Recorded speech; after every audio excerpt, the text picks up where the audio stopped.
I keep joking that the outside world in this show is also severed, and it still could be, but I really I think I'm honing in on how barren and sparse this town is, and the most basic explanation is it's a company town, and companies, it's like Dracula's castle, basically. It just sucks the blood out of everything in the surrounding areas. Well, no, yeah, all it's there for is to house the family members and workers of the company, and there's both a lot of people, but not quite enough people for a whole town.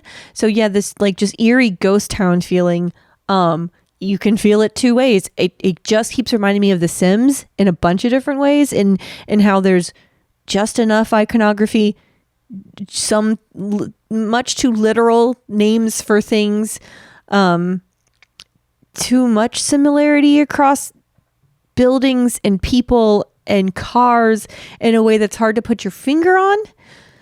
If what they're doing is shining a light on capitalism and the idea of the corporation becoming your everything, your literal mind controller that you've opted in for, and completely in control of your housing and your vehicles and the places you can go to do anything.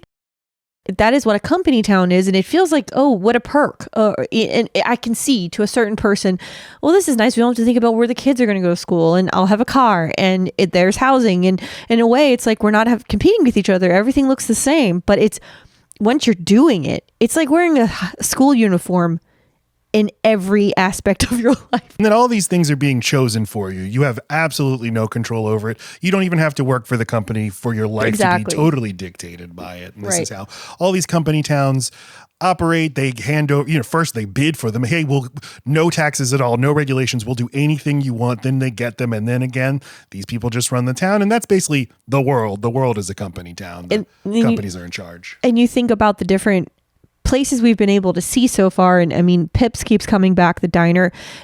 This episode we saw Great Doors for the first time, and it was interesting to see the hostility that the owner of that place felt, because think about it, an owner of anything that isn't an extension of the company is a sort of threat to the company, because you're branching out, you're getting wealth under your own steam. Exactly that, which is always the promise of no, the big company's going to come in town, it's going to stimulate the economy.